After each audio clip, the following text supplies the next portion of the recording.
Treasure is a big part of many RPGs. Adventurers delve into dungeons in search of treasure.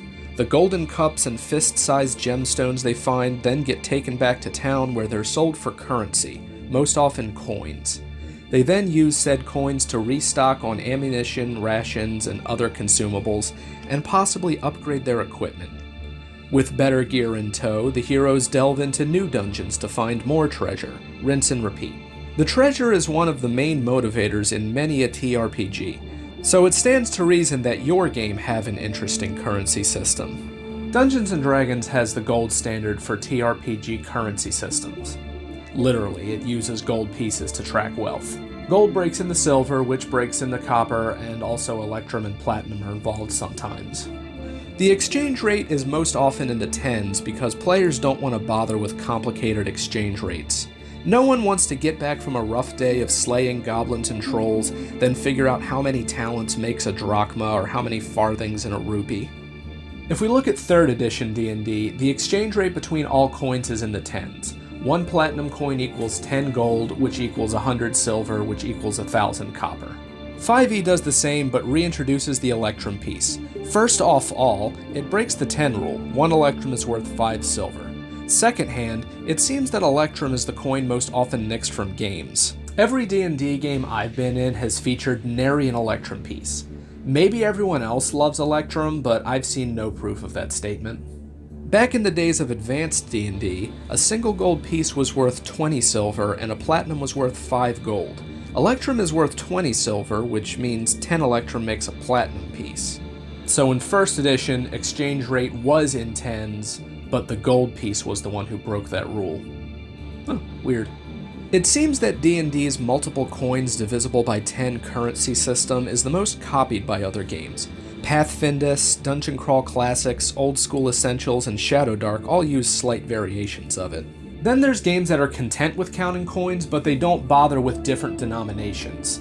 Knave and Merkborg both use coins, Mausritter uses pips, and Starfinder uses spacebucks.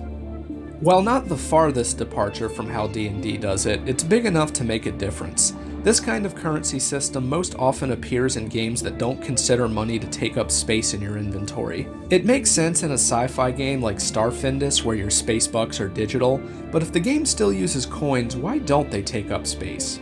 Well, in the games I've seen that do this, inventory has shifted from weight to gear slots.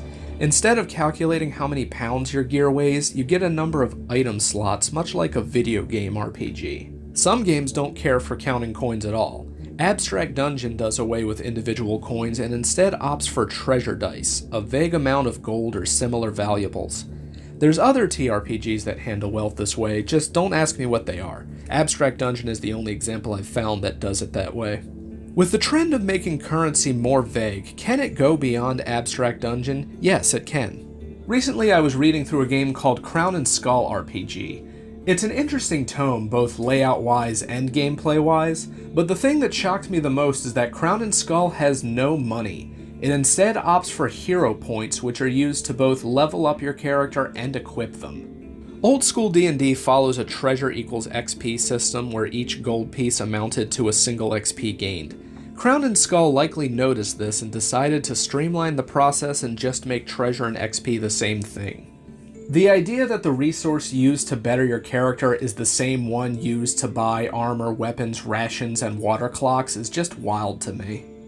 There's clearly a spectrum that can be made. Crown and Skull's no money system and old school D&D's multiple coins, multiple values takes up inventory space system are on opposite ends of that spectrum. The question you need to ask yourself is, where do you fall on the spectrum? Personally, I'm closer to the D&D side.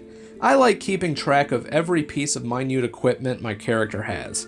I'm curious if you all have any thoughts, or if you know of a game with a unique money system. I'll leave you with a deep and profound question that was asked of me many years ago. You like pennies?